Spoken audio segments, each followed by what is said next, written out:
வணக்கம். சற்று முன் கிடைக்கப்பெற்ற மிக மிக முக்கியமான செய்தி ஒன்று வெளியாகி உள்ளது. பெண் ஐபிஎஸ் அதிகாரியை கொலை செய்வதற்கு திட்டம் போட்ட திமுகவின் அமைச்சர்கள் கையும் களவுமாக சிக்கிவிட்டார்கள். மத்திய அமைச்சர்கள் வரை தற்பொழுது இந்த தகவல் சென்றுவிட்டதால் திமுகவின் ஆட்சிக்கு மிகப்பெரிய ஒரு ஆபத்து இருக்கிறது. அதாவது கடந்த 2024ஆம் ஆண்டு ஜூலை 29ஆம் தேதி காலை 11:30 மணியளவில் சென்னை எழும்பூரில் இருக்கும் தமிழ்நாடு சீருடை பணியாளர் தேர்வாணையத்தின் தலைமை அலுவலகத்தில் ஏடிஜிபி கல்பனா நாயக் அறையில் தீ விபத்து ஏற்பட்டது. உடனடியாக தீயணைப்புத் துறையினர் வரவழைக்கப்பட்டு இந்த தீ அணைக்கப்பட்ட நிலையில் இது எதிர்பாராத விபத்தாகத்தான் இருக்கும் என்றும் முதலில் அதிகாரப்பூர்வமான அறிவிப்பே வெளியானது. ஆனால் தற்பொழுதுதான் இந்த தகவலை பற்றி பாதிக்கப்பட்ட பெண் ஐபிஎஸ் அதிகாரி தெரிவித்திருக்கிறார்.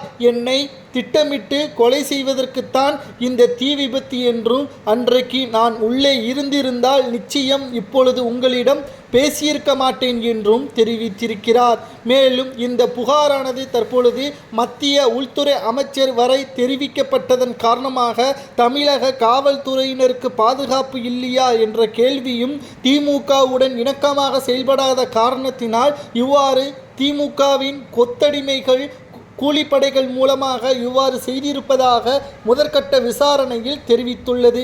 மேலும் இப்பொழுது நாம் பார்க்கக்கூடியது மத்திய உள்துறை அமைச்சர் அமித்ஷா அவர்கள் என்ன சொல்லி இருக்கிறார், அவருக்கு இந்த தகவல் எப்படி சென்றுள்ளது என்பதை தான் நாம் பார்க்க போகிறோம். தமிழ்நாட்டில் ஒரு பெண் டிஜிபிக்கு கூட பாதுகாப்பு இல்லையா, முறைகேடுகளை தட்டி கேட்டால் கொலை மிரட்டல் விடுவதா என்றும் கேள்விகள் எழுப்பப்பட்டுள்ளது.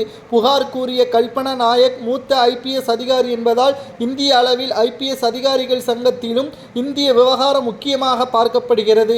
டிஜிபி, ஏடிஜிபி உள்ளிட்ட முக்கிய காவல்துறை அதிகாரிகள் மத்திய உள்துறை அமைச்சகத்தின் கட்டுப்பாட்டிற்குள் வருவதால் இந்த விவகாரம் குறித்து மத்திய உள்துறை அமைச்சகம் சீரியஸாக கவனித்து வருவதாகவும், தற்பொழுது இதனால் கம்ப்ளைண்ட் கொடுக்கப்பட்டுள்ள முக்கியமான அமைச்சர்கள் மற்றும் மாநில செயலாளர்கள் மீதும் நடவடிக்கை எடுக்கப்படலாம் என்ற தகவலும் வெளியாகியுள்ளது. இதற்கிடையில் தமிழ்நாடு சீருடை பணியாளர் தேர்வாணையத்தில் என்ன புகார் நடந்தது, 6 மாதங்களாக இந்த புகார் மீது ஏன் நடவடிக்கை எடுக்கவில்லை என்ற கேள்வியை உள்துறை அமைச்சர் அமித்ஷா அவர்கள் கேட்டுள்ளார். முதல்வர் ஸ்டாலின் அவர்கள் ஆட்சியில் இரும்பு கரம் கொண்டு அனைத்து தடைகளையும் நாங்கள் எந்த குற்றங்கள் நடைபெறாமல் பாதுகாப்போம் என்று கூறியிருக்கிறார் சட்டமன்ற தேர்தலுக்கு முன்பாக. ஆனால் இவர்களது ஆட்சிக்கு வந்த பிறகு பெண்களுக்கும் பாதுகாப்பு இல்லை, பெண் ஐபிஎஸ் அதிகாரிகளுக்கும் பாதுகாப்பு இல்லை. இதனால் திமுகவின் ஆட்சி